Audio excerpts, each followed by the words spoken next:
চরদুয়ানিতে যেটা হয়েছে যে 8 জন 10 জন করে ভিকটিমকে নিয়ে যাওয়া হচ্ছে মাইক্রোবাসে করে ঢাকা থেকে বা বিভিন্ন জায়গা থেকে।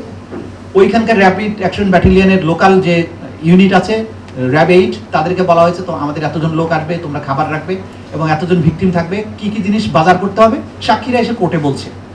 এতদিন তো তদন্ত পর্যায়ে ছিল, এখন তো কোর্টে এসে বলে ফেলেছে।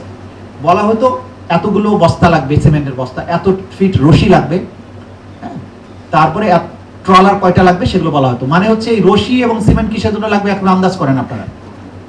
যে র্যাপিড অ্যাকশন ব্যাটালিয়নের কম্পাউন্ডে মাইক্রোবাস থামতো, বন্দীদেরকে কখনো গাড়ি থেকে নামানো হতো না। তাদের বাথরুম করার দরকার হোক ঝড়েবার সব গাড়ির মধ্যে থাকবে। অফিসাররা নামতো, কারো বাথরুমে যাওয়ার দরকার হলে যেত, ওখান থেকে সরঞ্জামাদি তুলে চরদুয়ানি ঘাটে যেখানে ট্রলার ভেড়ে জেলেরা সমুদ্র থেকে মাছ ধরে এনে ওই ঘাটে এসে থামে, মাছ নামায়, বরফ কল আছে সেখানে রাখে, তারপরে বাজারজাতকরণ হয়।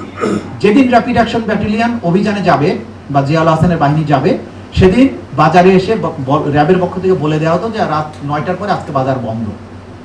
রাত 9টার মধ্যে লাইট অফ করে সমস্ত দোকানপাট বন্ধ করে সবাইকে চলে যেতে হবে। র্যাবের গাড়ি এসে থামবে, 2টা 3টা মাইক্রোবাস যে কটা লাগে নামলো, ভিকটিমদেরকে একটার পর একটা ট্রলারে তোলা হলো।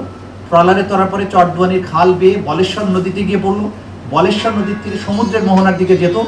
সেইখানে জোয়ার ভাটার হিসাব তাদের কাছে থাকতো যে কত দূর থেকে ভাটা শুরু হবে, সেইখানে নিয়ে ভিকটিমদেরকে খোলের থেকে বের করতো। বের করে পাটাতুনের কাছে নিয়ে এসে চোখে মুখে জম টুপি যেটা পরানো থাকতো সেটা খুলতো, মাথায় গুলি করতো, মরে যেত। কমান্ডো নাইফ দিয়ে পেট চিরে দিয়ে সিমেন্টের বস্তা রেডি থাকতো, পরিয়ে দিয়ে ফেলে দিত, যাতে লাশটা আর উজানে ভেসে না আসে। এমন জায়গায় ফেলা হতো যে ভাটার টানে একটা সমুদ্রে চলে যায়। মাথায় গুলি করার সময় মগজ এবং রক্ত ছিটে হাতে লাগতো, সেজন্য বালিশ দিত মাঝখানে। এখানে বালিশ দিয়ে গুলি করতো যে রক্তটা বালিশে পড়তো। সাক্ষী এসে বলেছে যে আমরা বালিশ প্রতিদিন ধুতাম, কারণ এত বেশি মগজ রক্ত লাগতো, আবার শুকাতে হতো, কারণ আবার অপারেশন সময় আরেকটা বালিশ চাবে। এই স্টোরি কেন প্রতিদিন পত্রিকা আসছে না? প্রত্যেক 5 থেকে 600 মানুষকে এভাবে হত্যা করা হয়েছে ওই জায়গায়। আপনারা স্টোরি করেন না কেন? ভুলে যান কেন?